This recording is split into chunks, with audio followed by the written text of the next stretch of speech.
Good afternoon, everyone, because I just turned 12. Alright, as you know, my name is Barrett, and I have fat on my stomach. Yes. I want you to think about your reaction to what I just said. Just think about it. I'm sure some of you were surprised. Some of you probably reacted with disbelief. I'm sure of that one. But some of you probably felt feelings of disgust. Or they thought it was inappropriate, perhaps.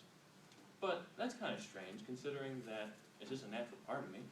I have skin on my stomach, too. I got muscle there, too. That doesn't matter. But for some reason, fat is a bad word. It's disgusting to some people. You can't say it out word. You can't call someone fat without it being called an insult.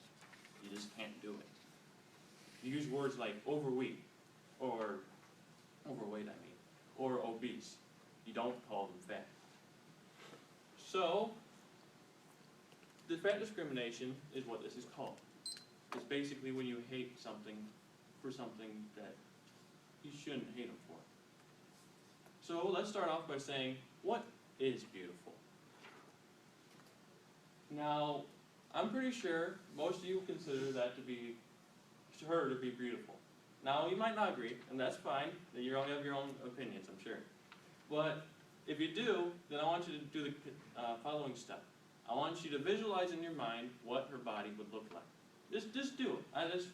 What her ideal body would look like. I know it seems a little bit weird, but just take a second. I'm going to pause and just think about it. Alright? This is what she actually looks like. She weighs 300 pounds. She's a plus-size model by the name of Rose McCarty. She's won numerous awards, pageants, and has been featured on TV many times. Now you don't have to raise your hands, but I would appreciate if some of you did. How many of you expected her to look like that? Alright, so I got two. So obviously most of you were surprised by it. Now, she uses her newfound wealth and fame, according to her website at least, at rosemccurdo.com, that to promote beauty in all plus-size women, not just herself. Now you might say, why would she do something like this? There's no reason, right? I mean, why would she want to promote plus-size beauty? This is because of the fact that she's been bullied. She knows exactly firsthand what it's like to be bullied because you're 300 pounds, or even if you're just mildly overweight. For example, during an interview with National Geographic's Taboo, the TV show, she explained she was on her way to a beauty pageant where she was modeling in front of people. She was insulted by the airport. Like, they said to her in a very nasty tone, saying that, oh, you're a very big girl. You have to buy 2 seats in front of the entire line. So she was insulted and embarrassed in front of everyone there. That's not acceptable. I understand that sometimes, if you do way more, you need to have more than 1 seat, but you should be kind about it. You should not insult them while doing it. Now, you see this fat hate constantly in America. I'm pretty sure you've all seen the commercials. I mean, my colleagues have talked about all this stuff. They talk about people calling each other fat as insults or what have you. It's very common. However, here's something you didn't probably know, is that Stanford website, the Stanford Hospital website, actually, besides listing all the effects of obesity, which I'm going to go into later, also talks about the psychological effect. I want to quote for this exactly word for word so that you know exactly what they said. Overweight and obese persons are often blamed for the condition and may be considered to be lazy or weak-willed. It is not uncommon for overweight people or obese conditions to result in persons having lower incomes or having fewer or no romantic relationships. Do you understand what they just said? They basically said that because you're fat, you can't earn money. Because you're fat, you can't have friends or loved ones. That seems a little bit outlandish, right? So you think, well, they obviously have sources to prove it, right? They don't. That's weird, isn't it? Stanford website, you would think, would have sources to prove their facts. I mean, they list other things about related to obesity, you know, health effects and stuff like that, about things that have supposedly kill you, right? Now, I'm not saying that some of these are completely wrong, but they don't have sources on it. So I was like, okay, how about you actually go to the sources and see what they say? Well, they probably got it from a source by Mr. Mockdad. Now, these aren't the only people that got the sources from Mr. Mockdad. I'm probably sure that Vince got some of his information about obesity death rates from him as well. Because according to his 2004 study, he estimated that obesity deaths called 400,000 deaths a year. That's quite a decent amount, and that's what was the big scare in 2004. Problem is that it's a lie. Literally, he accidentally did it wrong, essentially. You see, the reason why it was so readily accepted is because it was accepted by the CDC director at the time. Well, in 2010, they went back, they did a study of it, and they found out why it was wrong.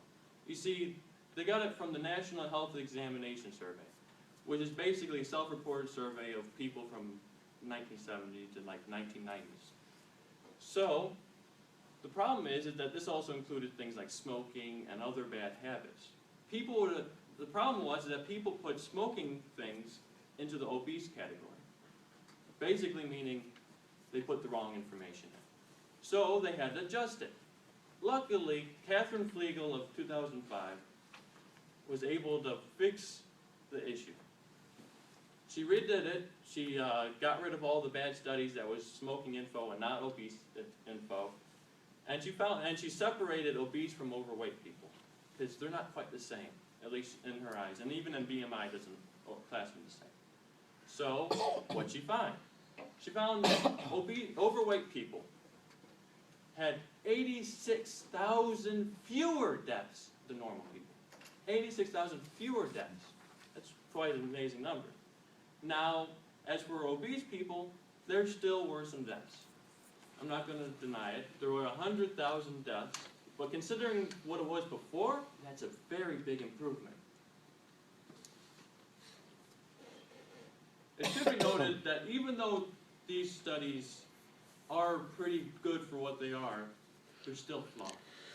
They're all correlation, right? There's no cause and effect. There's no independent variables, basically. It's as scientific as they can get, but they haven't gone deep enough yet. And so it's kind of hard to tell exactly how accurate these things are until they do studies like that. But there's not much money in it. As obviously Heidi said, there's not much money in promoting good health like that. Now, and according to Linda Bacon, this is an idea that shows you that these estimates might not be true. That from 1970 to 2007, the life expectancy in the U.S. rose from 70 years to 77 years. Quite a big difference. And yet people still say fat people are a burden on society. They still say that. And they'll keel over any second. Now, what about people that are attracted to fat people? Just think about it like that. I'm sure maybe someone in this room, one of your neighbors, one of the persons around you, when they said fat or something like that, they were attracted to it. Or when I showed the picture of the really big lady, they were attracted to her. But the problem is, they're not going to tell you because they fear repercussions, social repercussions. These people often hide their views for fear of being called chubby chasers. Now, luckily, there are solutions to this, basically.